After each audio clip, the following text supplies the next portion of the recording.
En la siguiente presentación hablaremos sobre la teoría de la producción, también llamada teoría de la empresa. Conoceremos la definición de la teoría de la producción, que es la función de producción, funciones de producción lineales u homogéneas, la distinción entre el corto y el largo plazo en el análisis económico, la producción con un insumo variable, en donde veremos la ley de rendimientos decrecientes y etapas de producción, y la producción con dos insumos variables, en donde estudiaremos la sustitución de insumos con producción constante. La teoría de la producción es un campo crucial dentro de la economía que se dedica a entender cómo las organizaciones gestionan recursos para producir bienes y servicios. Explora la toma de decisiones empresariales, la asignación eficiente de recursos y cómo la empresa busca maximizar sus beneficios en un entorno económico en constante cambio. Desde la perspectiva de la teoría de la empresa se examinan los factores de producción. Estos son recursos necesarios para llevar a cabo el proceso productivo y crear bienes o servicios, y se suelen clasificar comúnmente en cuatro grandes categorías: tierra, trabajo, capital y materia prima.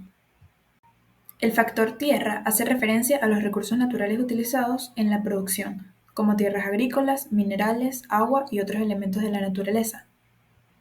El factor trabajo representa la mano de obra humana y las habilidades utilizadas en el proceso productivo. Incluye tanto el trabajo directo como el trabajo indirecto. Por ejemplo, los trabajadores en una línea de ensamblaje en una fábrica o ingenieros que diseñan nuevos productos. El factor capital incluye los bienes duraderos utilizados en el proceso de producción, como maquinaria, equipo, edificios y cualquier otro activo utilizado para generar bienes y servicios. Por ejemplo, máquinas en una fábrica, vehículos de entrega, computadoras y otros equipos tecnológicos. Por último, tenemos el factor materias primas, que son los materiales básicos que se transforman o ensamblan para crear el producto final. Estos pueden provenir directamente de la tierra o pueden ser procesados. Por ejemplo, la madera para la fabricación de muebles, el acero para la construcción o el algodón para la industria textil. Las decisiones de producción de las empresas son análogas a las decisiones de compra de los consumidores y pueden comprenderse también siguiendo tres pasos que representan los componentes básicos de la teoría de la empresa. El primero es la tecnología de la producción. Este describe cómo se transforman los factores de producción en productos. Por ejemplo, una empresa de electrónica puede producir 10.000 televisores al mes utilizando una cantidad considerable de trabajo y muy poco capital, o construyendo una fábrica muy automatizada, intensiva en capital y utilizando muy poco trabajo. Luego tenemos las restricciones de costes, donde las empresas deben tener en cuenta los precios del trabajo, del capital y de otros factores, en general los costes de producción. Por ejemplo, la misma empresa que produce los 10.000 televisores al mes quiere producirlos de una forma que minimice su coste total de producción. Esto depende en parte de los precios de los factores que utiliza. Todo esto nos lleva al siguiente punto, que son las elecciones de los factores. La empresa debe decidir qué cantidad va a utilizar de cada factor para producir su producto según su tecnología de producción, los precios del trabajo, del capital y de otros factores. Es decir, la empresa debe tener en cuenta los precios de los diferentes factores cuando decide la cantidad que va a utilizar de cada factor. Si nuestra empresa de electrónica produce en un país que tiene bajos salarios, puede decidir producir televisores utilizando una gran cantidad de trabajo y al mismo tiempo muy poco capital. La función de producción es un modelo matemático que resume cómo las empresas transforman los factores productivos en productos. Indica la cantidad máxima de producción que se puede obtener con la cantidad de recursos o factores producidos utilizados por la empresa. Recordemos que los factores de producción son tierra, trabajo, capital y materias primas.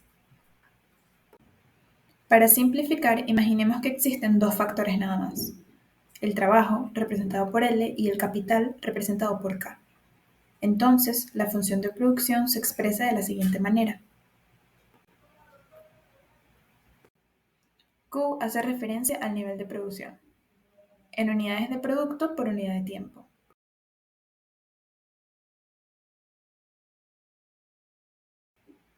L se refiere a la cantidad de mano de obra, es decir, el trabajo, por unidad de tiempo.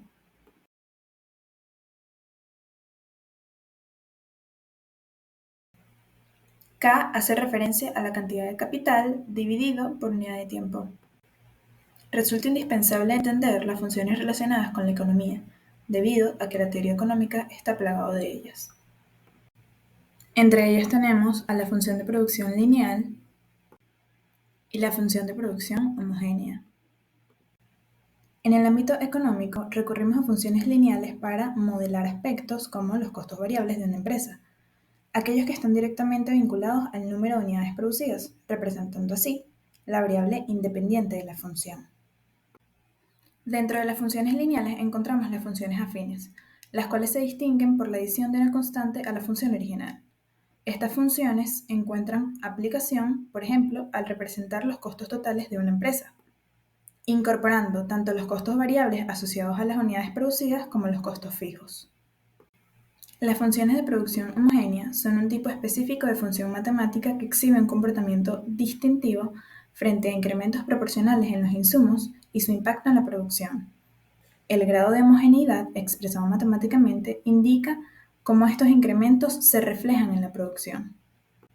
Las funciones homogéneas más conocidas en el ámbito económico son la función de producción Cobb-Douglas, la función de producción de elasticidad constante, la función de producción de proporciones fijas o de Leontief. La función Cobb-Douglas describe la relación entre los insumos y la producción. Se caracteriza por su forma específica, donde la producción es el resultado de multiplicar cada insumo elevado a una cierta potencia. Esta función destaca la idea de los rendimientos marginales decrecientes que veremos más adelante, lo que significa que, al aumentar un insumo mientras se mantiene otro constante, la producción total aumentará a tasas decrecientes.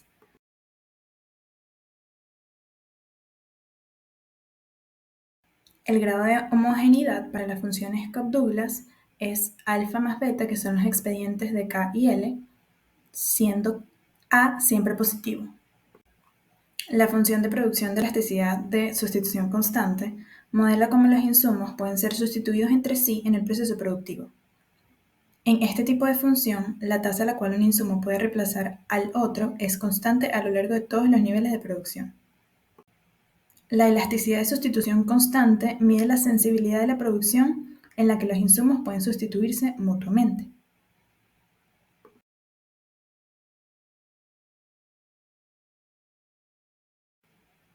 Por último, tenemos la función de producción de proporciones fijas o de Leontief, que describe un escenario en el cual los insumos deben combinarse en proporciones específicas y fijas para lograr la producción.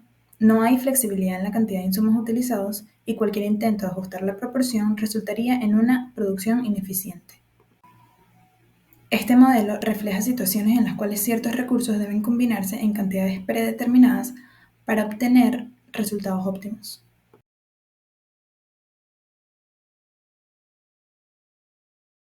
En el mundo económico, entender la diferencia entre el corto y el largo plazo es crucial, ya que influye en las decisiones que tomamos tanto como individuos como empresas.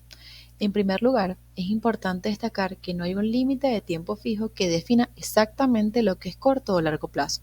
Cada situación puede requerir un análisis específico. Cuando hablamos de corto plazo, hablamos de un horizonte temporal relativamente corto, que puede ser, digamos en este caso, de 1 a 3 años. En este periodo, las empresas y las personas tienen una capacidad limitada para ajustar su producción y consumo. Esto se debe a que al menos un factor de producción permanece constante, lo que llamamos un factor fijo. Por ejemplo, la cantidad de maquinaria o equipo puede ser fija en el corto plazo, mientras que la cantidad de trabajo puede variar.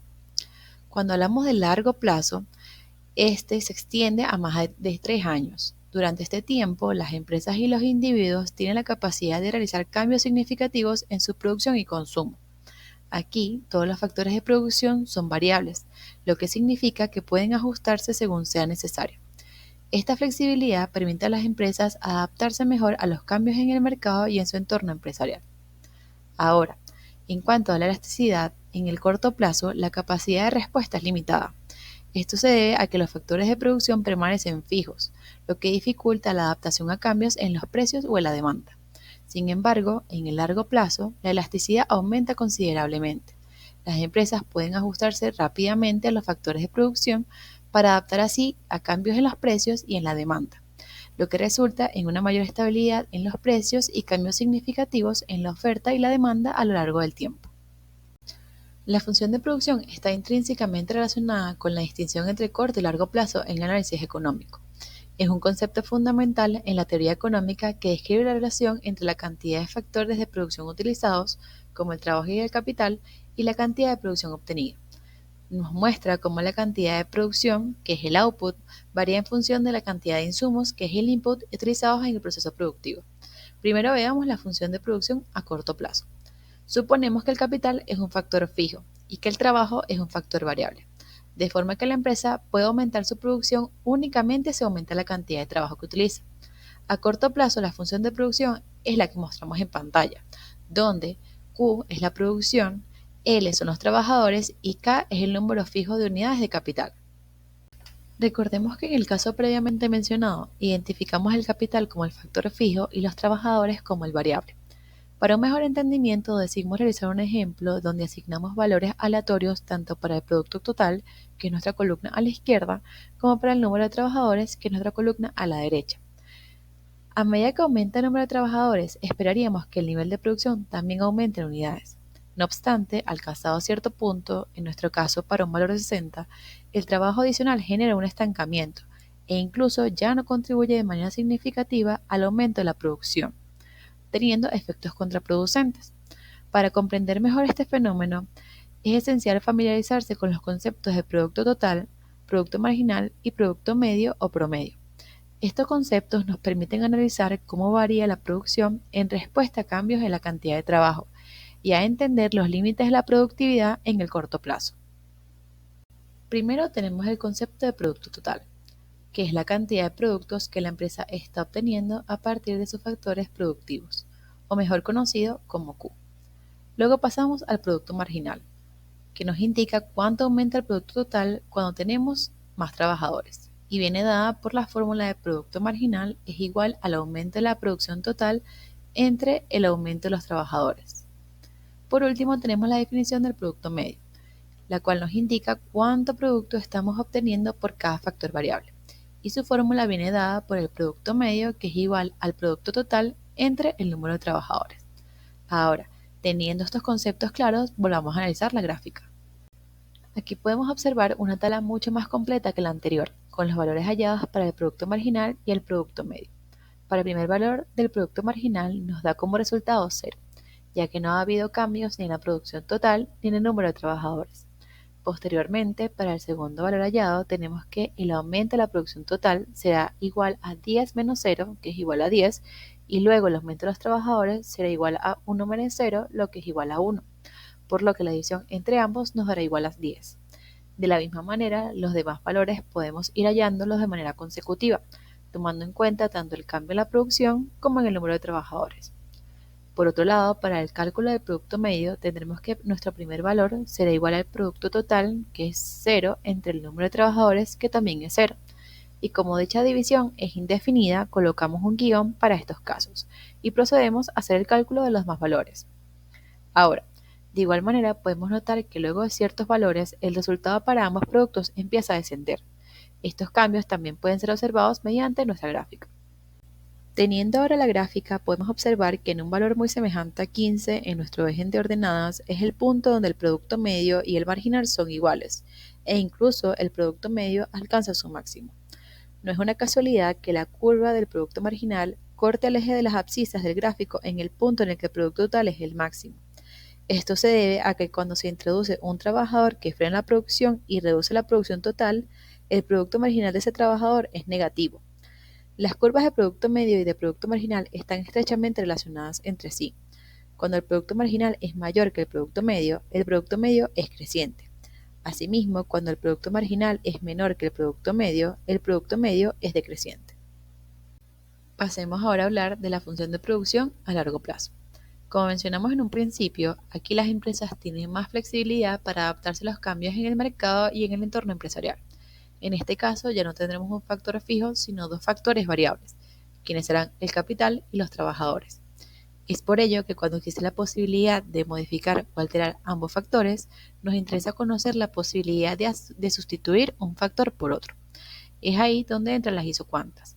Una isocuanta es una curva que muestra las combinaciones eficientes de trabajo y capital que pueden producir el mismo nivel de producción. En otras palabras, representa las eficientes combinaciones de insumos que generan la misma cantidad de producción y vienen dadas por la función que mostramos en la lámina, donde Q en este caso es la producción que se mantiene constante. Para ello se hace el uso de las isocuantas, ya que nos permiten conocer la capacidad de una empresa para sustituir un factor por otro manteniendo constante la producción. Ahora, es importante conocer que el valor de la pendiente para una curva isocuanta se determina en base a la tasa marginal de sustitución técnica del capital por el trabajo, la cual nos indica cuántas unidades de capital pueden ser reemplazadas por una unidad adicional de trabajo, manteniendo constante la producción. Dicha ecuación puede ser vista en la lámina, dada por la tasa marginal de sustitución técnica o TMST, viene dada como TMST es igual a la variación del capital entre la variación del trabajo. Para entender mejor este concepto, consideremos un ejemplo práctico. Supongamos que una fábrica produce 100 unidades de un producto con 10 trabajadores y 5 máquinas. Si la fábrica quiere aumentar la producción a 110 unidades, podría contratar un trabajador adicional en lugar de comprar una nueva máquina. Si la tasa es igual a 2, esto significa que la fábrica puede sustituir 2 unidades de capital por una unidad adicional de trabajo, sin afectar a la producción. Por lo tanto, contratar un trabajador adicional sería más eficiente en términos de costos que invertir en una nueva máquina. Veamos ahora otro ejemplo que nos permitirá realizar las gráficas de las curvas isocuantas. Esta tabla muestra la cantidad de producción al día que obtiene una empresa con diversas combinaciones de trabajo y capital. El trabajo utilizado se muestra a lo largo de la parte superior del recuadro y el capital en la primera columna. El cuadro muestra 3 combinaciones de trabajo y capital que puede utilizar la empresa para obtener 24 unidades de producto.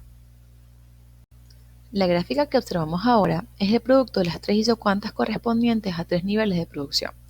Podemos utilizar estas isocuantas para ilustrar lo que ocurre a largo plazo y a corto plazo. Las isocuantas más alejadas del origen se corresponden con niveles de producción superiores.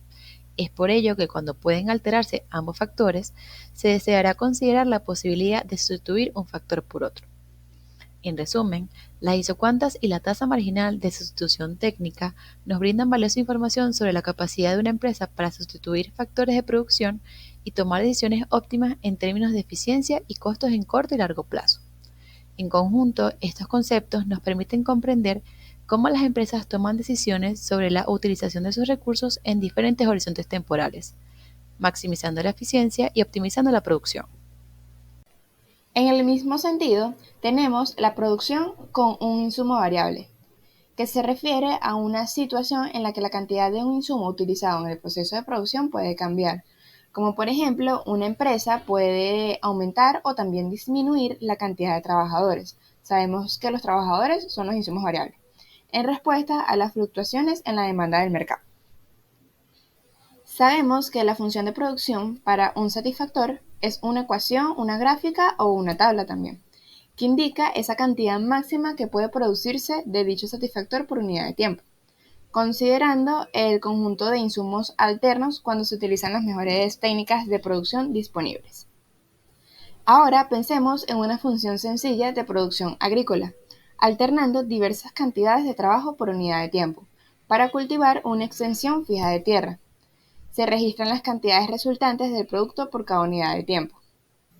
Recordemos que a este tipo de situaciones, donde por lo menos un factor de la producción o un insumo es fijo, se les denomina de corto plazo. Entonces, el producto promedio del trabajo, que es el PPL, se define como el producto total dividido entre el número de unidades de trabajo que se utilizan. El producto marginal del trabajo, que es el PML, lo determina el cambio del producto total debido a un cambio de una unidad en la cantidad del trabajo utilizado. Ahora veamos este ejemplo. Las 3 primeras columnas en esta tabla 1 a la izquierda muestran una función hipotética de producción a corto plazo para el trigo. La tierra se mide en acres, el trabajo en años hombres y el producto total en toneladas por años. Se supone que todas las unidades de tierra, trabajo o trigo son homogéneas o digamos que de la misma calidad. Las cifras del producto promedio del trabajo, que es el PPR, que es en la columna 4, se obtienen dividiendo cada cantidad de la columna 3 entre la cantidad correspondiente de la columna 2. Entonces, las cifras del producto marginal del trabajo, que es el PML, de la columna 5, se obtienen determinando las diferencias entre las cantidades sucesivas de la columna. Veamos que las columnas PT, PPL y PML de la tabla se grafican en esta figura que tenemos acá a la derecha. Entonces, la curva PT muestra cómo cambia el producto total a medida que aumenta la cantidad de trabajo. Esta alcanza su punto máximo en el trabajo 2 antes de descender, lo que indica que después de cierto punto, agregar más trabajo en realidad disminuye la producción total. Con respecto a la curva del producto marginal del trabajo, esta muestra cómo cambia este producto marginal a medida que aumenta la cantidad de trabajo. Esta curva es descendente, lo que indica que cada unidad adicional de trabajo produce menos que la anterior, lo que es un reflejo de la ley de los rendimientos marginales decrecientes. En general, estas curvas muestran cómo la producción varía con diferentes niveles de trabajo. Así llegamos a la ley de rendimientos decrecientes. Esta ley es la disminución del ingreso marginal de la producción a medida que se añade un factor productivo, pero manteniendo los otros constantes. Esta ley afirma que en todos los procesos productivos, añadir más de un factor productivo mientras se mantienen los otros constantes dará progresivamente menores incrementos en la producción por unidad. Es importante distinguir esto de las deseconomías de escalas, que se refiere a cuando aumentar todos los recursos por igual resulta en una menor eficiencia. Esta ley nos ayuda a entender que siempre hay un punto óptimo de recursos que se pueden utilizar antes de que empezar a agregar más se vuelva contraproducente. Imagina que tienes un restaurante y la demanda de los consumidores aumenta. Entonces decides aumentar el número de cocineros para cubrir esta dicha demanda. Al principio, cada nuevo cocinero que contratas, la producción de tu restaurante aumenta bastante. Pero después de contratar a cierto número de cocineros, tu cocina se llena tanto de gente que se estorban entre sí. Y cada nuevo cocinero que agregas no produce tanto como los anteriores. Entonces, esto demuestra que después de cierto punto, agregar más recursos para producir algo, como trabajo o maquinaria, conseguimos menos beneficios o resultado de cada uno de estos recursos adicionales que agregamos. La producción con un insumo variable se puede dividir en 3 etapas de producción. La etapa 1, que son los incrementos crecientes del producto. La etapa 2, que son los incrementos decrecientes del producto. Y la etapa 3, el producto negativo. En la 1, cada unidad adicional del insumo variable aumenta la producción total en una cantidad cada vez mayor. Esto se debe a la especialización y la división del trabajo.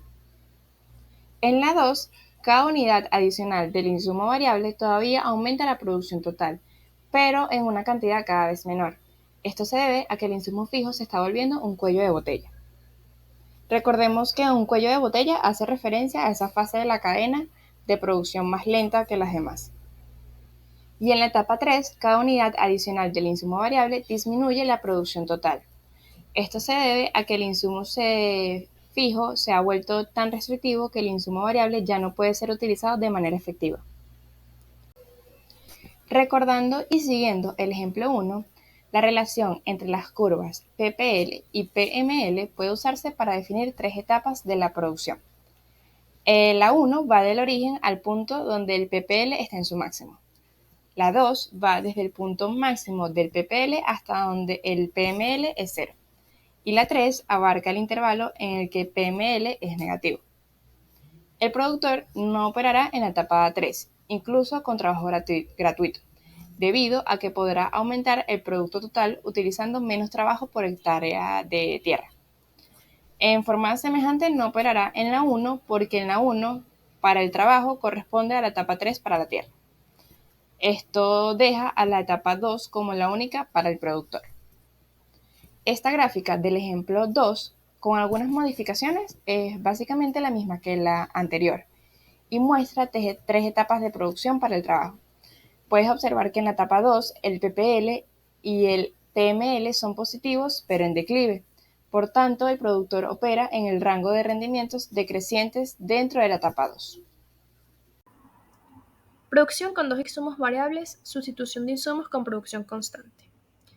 La producción con dos insumos variables se refiere a un proceso productivo en el que la cantidad de factores de producción puede ser ajustada para aumentar la producción. Estos dos insumos pueden ser de mano de obra y capital, materias primas y mano de obra, entre otros. La sustitución de insumos con producción constante se produce cuando una empresa puede cambiar la proporción de dos insumos mientras mantiene la misma cantidad de producción. Esto implica que la empresa puede sustituir un insumo por otro sin afectar la cantidad total producida. Para verlo de una forma más sencilla, veremos este ejemplo.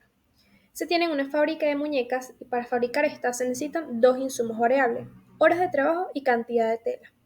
La producción se mantiene constante en 50 muñecas por día. Suponiendo que se cuenta con un presupuesto limitado de 100 para los insumos, y además, sabiendo que el costo de una hora de trabajo es de $5 y el costo de la tela es de $10, para producir las 50 muñecas se debe encontrar la combinación óptima de horas de trabajo y cantidad de tela que minimice el costo de la producción. Por ejemplo, se podría decir que la combinación óptima de trabajo es de 8 horas de trabajo y 5 metros de tela para producir las 50 muñecas diarias con un costo total de $100. En este caso, la empresa sustituyó horas de trabajo por cantidad de tela para mantener la producción constante. Para poder obtener datos más específicos sobre esto, introduciremos los términos de las curvas de isocuantas e isocostos. En el proceso de producción, las empresas transforman los insumos o factores de producción en bienes o servicios. Podemos dividir los insumos en las categorías de trabajo, materiales y capital. La producción a largo plazo, como se explicó anteriormente, en el que tanto el trabajo como el capital son variables, las empresas pueden variar de diversas formas combinando distintas cantidades de trabajo y capital. Entonces, tenemos que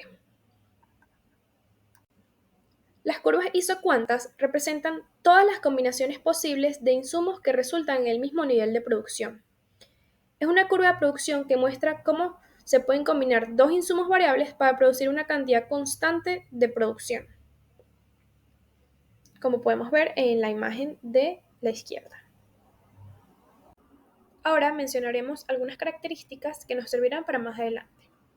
Características de las curvas isocuantas. Cuanto más alejada del origen esté la curva, la que está más hacia la derecha, mayor será el nivel de producción. Su pendiente desciende a la derecha. Esto se debe a que un recurso puede ser sustituido por el otro. Son siempre continuas, hay infinitas curvas isocuantas, las curvas isocuantas no se cruzan, son convexas respecto al origen. Cuanto más tengo de B, menos lo valoro y estaré dispuesta a cambiar más de la cantidad de este por A. Ahora veremos las curvas de isocostos, que representan todas las combinaciones posibles de insumos que tienen el mismo costo total. Es una línea que muestra las combinaciones de dos insumos cuyo costo total es igual. Ahora, como mencionamos anteriormente, las isocuantas y los isocostos son dos tipos de curvas diferentes que se muestran como representaciones gráficas para que un empresario pueda determinar el método de producción más eficiente para su empresa, es decir, el que tenga un costo total más bajo por unidad producida. Estas también son conocidas como curvas de producción constante. Entonces, tenemos que un empresario debe combinar de la mejor manera el total de trabajo y de maquinarias, tomando en cuenta el costo que debe pagar por cada uno de estos factores. Para ello se traza una línea de isocostos. También se traza una curva de isocuantas, la cual, como se mencionó anteriormente, es una representación gráfica de las diferentes combinaciones de dos factores de producción, como por ejemplo trabajo, que en este caso lo llamaremos T, y capital, K, que genera un mismo nivel de producción por unidad de tiempo. La salida producida por las distintas combinaciones de T y K se le puede llamar Q, siendo una función de T y Q, Q igual a la función de T y K, como se muestra en la siguiente tabla, con números hipotéticos, 7 combinaciones posibles de T y K para producir 60 unidades de producción de Q. Aquí podemos observar las 7 propuestas para utilizar con las unidades de capital y las unidades de trabajadores y producir las 60 unidades que se necesitan. Ahora los valores de la tabla anterior se pueden ver graficados en esta curva de isocuanta, que viene representado por la curva Q igual a 60. Por lo tanto, la empresa podría elegir cualquier combinación de, por ejemplo, 100K y 40T, o la combinación de 30K y 180T, o cualquier otra combinación que esté indicada en la tabla anterior. Podemos ver que la curva es convexa al origen. Esto muestra que la cantidad de capital y de trabajadores puede ser reemplazada entre sí. Sin embargo, el aumento de un factor significaría la disminución del otro. La curva se inclina hacia abajo. Esto indica que solo se puede producir la misma cantidad cuando el incremento de las unidades de un factor de producción se compensa con menos unidades del factor.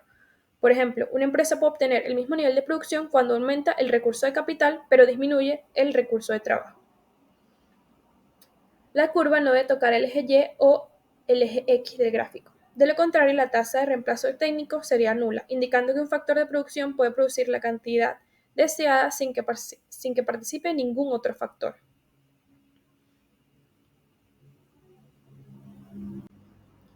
No solo se debe querer producir una cierta cantidad, el empresario debe tener también cierta capacidad para comprar los factores necesarios para alcanzar ese nivel de producción deseado. Esta capacidad se muestra con un recurso monetario, es decir, cuánto dinero es capaz de gastar en los costos de capital y de trabajo, cuyos precios se toman como constantes. En este caso, el costo del capital viene a ser la tasa de interés bancaria y el trabajo es el salario del trabajador. Así, el empresario tiene que operar tomando en cuenta una restricción presupuestaria, que viene representada por la línea de isocostos. Por tanto, para encontrar la combinación de menor costo de los factores para producir las 60 unidades del ejemplo, se necesita construir tal isocosto. Así, el isocosto es una representación gráfica que muestra las diferentes combinaciones que se pueden adquirir de los factores de producción teniendo un monto determinado de dinero.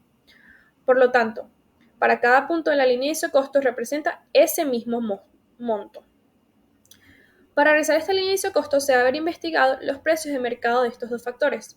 Por ejemplo, suponiendo que el precio del capital es de 40 por unidad y el precio de trabajo es de 20 por unidad, así, si el costo unitario de la unidad de trabajo T es igual a W igual 20 y el costo unitario de la unidad de capital K es igual a 40, entonces el costo total sería C igual a W por T más R por K, como se muestra acá en la lámina. Por lo tanto, se dispondría de un monto total de 3.600. Como no varía el precio de cada factor, el isocosto es una línea recta. Por otro lado, su pendiente es negativa porque representa la relación entre el costo de trabajo y el del capital, W entre R. Se conoce como tasa de sustitución de factores, con la cual se puede reemplazar el factor de trabajo por el factor del capital. La empresa debe buscar minimizar el costo de producir un determinado nivel de producción. Para encontrar la combinación de menor costo de los factores para un nivel fijo de producción, se combina el gráfico de la curva isocuanta con el de la curva de isocosto. La empresa intentará encontrar la combinación de factores menos costosa a lo largo de su isocuanta. Será la posición de menor costo en el punto donde la isocuanta toca tangencialmente sin cruzar la línea del isocosto. Así, la optimización de la producción se alcanza cuando los precios de los factores y la cantidad a producir sean iguales. Para este ejemplo, el punto de costo mínimo será la combinación, en este caso E, de la tabla, K igual 40 y T igual 100. Conclusión.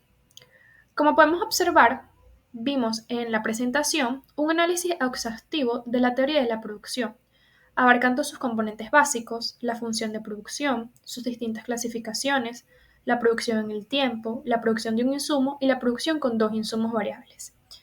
La teoría de la producción es un componente esencial de la economía que nos ayuda a entender cómo las empresas deciden sobre la cantidad de insumos que deben utilizar para maximizar su producción.